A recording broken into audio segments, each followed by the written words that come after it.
From translation, Net New English Translation. This one day of the year. Today we are reading passages Genesis 1 to 3. Genesis chapter 1, verses 1 to 31. In the beginning God created the heavens and the earth. Now the earth was without shape and empty, and darkness was over the surface of the watery deep, but God's Spirit was moving over the surface of the water. God said, "Let there be light," and there was light. God saw that the light was good, and God separated the light from the darkness. God called the light day, and the darkness he called night. There was evening and there was morning one day. God said, "Let there be an expanse in the midst of the waters, and let it separate water from water." God made the expanse and separated the water under the expanse from the water above it. And it was so. God called the expanse sky. There was evening and there was morning, a second day. God said, "Let the water under the sky be gathered to one place and let dry ground appear." And it was so. God called the dry ground land, and the gathered waters he called seas. God saw that it was good. God said, "Let the land produce vegetation, plants yielding seeds according to their kinds, and trees bearing fruit with seed in it according to their kinds." And it was so. The land produced vegetation, plants yielding seeds according to their kinds, and trees bearing fruit with seed in it according to their kinds. God saw that it was good. There was evening and there was morning, a third day. God said, "Let there be lights in the expanse of the sky to separate the day from the night, and let them be signs for the seasons and for days and years, and let them be lights in the expanse of the sky to give light on the earth." And it was so. God made the two great lights, the greater light to rule over the day and the lesser light to rule over the night, as well as the stars. God placed the lights in the expanse of the sky to shine on the earth, to rule over the day and over the night, and to separate the light from the darkness. God saw that it was good. There was evening and there was morning, a fourth day. God said, "Let the water swarm with swarms of living creatures, and let birds fly above the earth across the expanse of the sky." God created the great sea creatures and every living thing that moves, with which the water swarmed, according to their kinds, and every winged bird according to its kind. God saw that it was good. God blessed them and said, "Be fruitful and multiply and fill the water in the seas, and let the birds multiply on the earth." There was evening and there was morning, a fifth day. God said, "Let the land produce living creatures according to their kinds, livestock, creatures that move along the ground, and wild animals, each according to its kind." And it was so. God made the wild animals according to their kinds, the livestock according to their kinds, and all the creatures that move along the ground according to their kinds. God saw that it was good.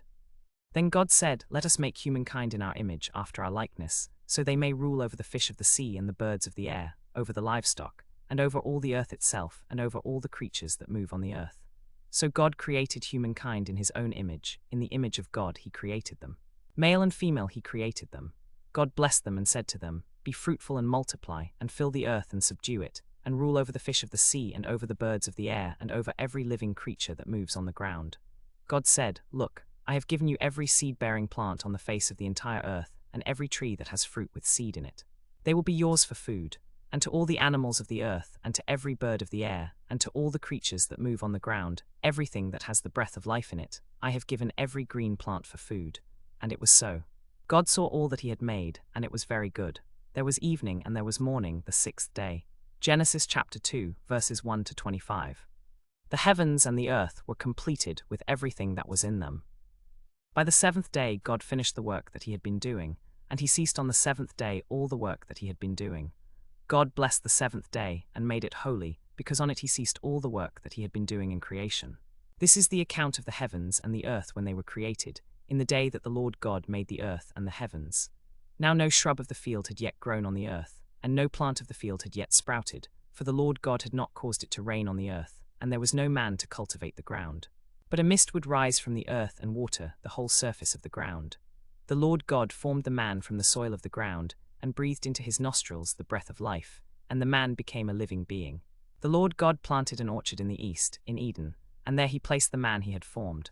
The Lord God made all kinds of trees grow from the soil, every tree that was pleasing to the sight and good for food. Now the tree of life and the tree of the knowledge of good and evil were in the middle of the orchard. A river flowed out of Eden to water the orchard, and from there it divided into 4 head streams. The name of the first is Pishon. It winds through the entire land of Havilah, where there is gold. The gold of that land is pure. Bdellium and onyx stone are also there. The name of the second river is Gihon. It winds through the entire land of Cush. The name of the third river is Tigris. It runs along the east side of Assyria. The fourth river is the Euphrates.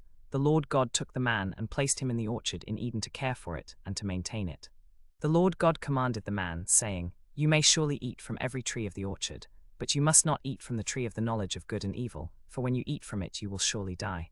The Lord God said, "It is not good for the man to be alone. I will make a companion for him who corresponds to him." The Lord God formed out of the ground every wild animal and every bird of the air. He brought them to the man to see what he would name them, and whatever the man called each living creature, that was its name.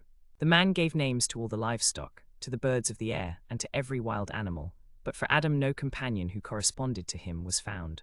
So the Lord God caused the man to fall into a deep sleep, and while he was asleep, he took part of the man's side and closed up the place with flesh. Then the Lord God made a woman from the part he had taken out of the man, and he brought her to the man. Then the man said, "This is now bone of my bones and flesh of my flesh. She shall be called woman, for she was taken out of man." That is why a man leaves his father and mother and unites with his wife, and they become a new family. The man and his wife were both naked, but they were not ashamed. Genesis chapter 3, verses 1 to 24. Now the serpent was more crafty than any wild animal of the field that the Lord God had made. He said to the woman, "Is it really true that God said, 'You must not eat from any tree of the orchard'?" The woman said to the serpent, "We may eat from the fruit of the trees of the orchard. But concerning the fruit of the tree that is in the middle of the orchard, God said, 'You must not eat from it, and you must not touch it, or else you will die.' The serpent said to the woman, 'You surely will not die. For God knows that when you eat from it your eyes will open and you will be like God, knowing good and evil.' When the woman saw that the tree produced fruit that was good for food, was attractive to the eyes, and was desirable for making one wise, she took some of its fruit and ate it. She also gave some of it to her husband who was with her, and he ate it. Then the eyes of both of them opened, and they knew they were naked, so they sewed fig leaves together and made coverings for themselves. Then the man and his wife heard the sound of the Lord God, moving about in the orchard at the windy time of the day, and they hid from the Lord God among the trees of the orchard.